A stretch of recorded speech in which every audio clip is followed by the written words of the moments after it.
चलिए अब बढ़ते हैं आगे और हमारे साथ इंडिया मार्ट के सीईओ मिस्टर दिनेश अग्रवाल बने हुए हैं। आइए उनसे बात करते हैं। क्विकली आपको एक बार पहले नंबर्स का एक रिफ्लेक्शन दे देते हैं, क्योंकि रेवेन्यू इनका बहुत मार्जिनली अप हुआ है। EBITDA में थोड़ी सी ऑन अ क्वार्टरली बेसिस गिरावट देखने को मिली है 6% की, हालांकि और इनफैक्ट मार्जिन भी थोड़े से इनके डिप हुए हैं। डिविडेंड डिक्लेयर किया कंपनी ने 30 रुपए का, स्पेशल डिविडेंड 20 रुपए का। हमारे साथ अब मिस्टर दिनेश अग्रवाल जी हैं बात करने के लिए। गुड आफ्टरनून मिस्टर अग्रवाल, बहुत बहुत स्वागत है आपका शो में आने के लिए। आज पहला एक क्विक रिएक्शन आपसे नंबर्स पर। हमने देखा कि बहुत मिक्स परफॉर्मेंस दिख रही है। फ्लैट रेवेन्यू ग्रोथ है, EBITDA पे प्रेशर है। क्या मेजर फैक्टर्स रहे हैं जिसके कारण मार्जिन इंपैक्ट हुए हैं?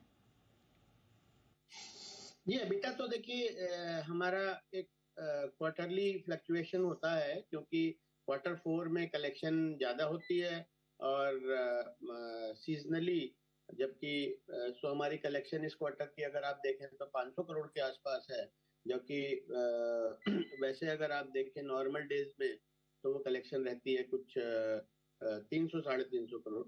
तो उसके करस्पॉन्डिंग जो खर्चा आता है, इस वजह से Q4 का EBITDA हमेशा ही 3-4% को लो होता है।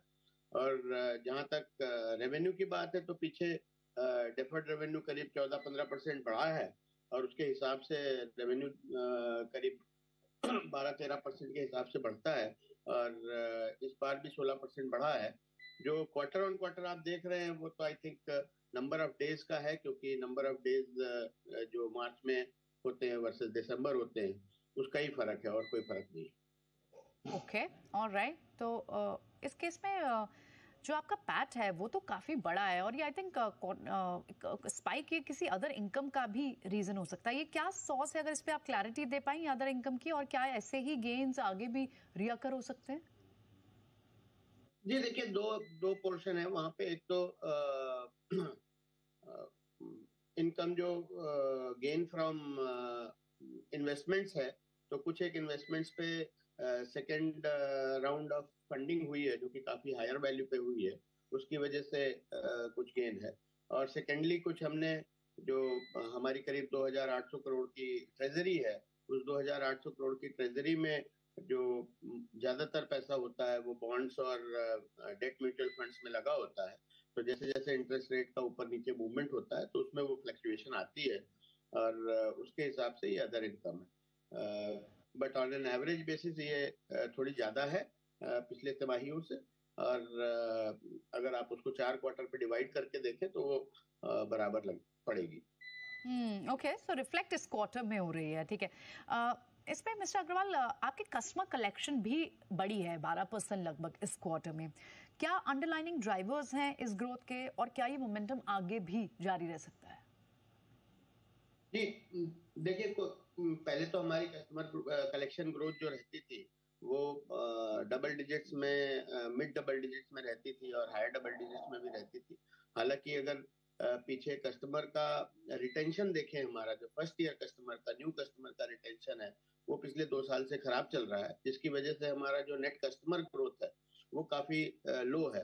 तो जो कलेक्शन का पूरा जिम्मेवारी है वो गोल्ड और प्लैटिनम कस्टमर पे, जो कि 50% ऑफ द कस्टमर बेस है, और वहां पे उसके आरपू के थ्रू आती है। तो इस वजह से कलेक्शन थोड़ा स्लो है हमारा, करीब 12%।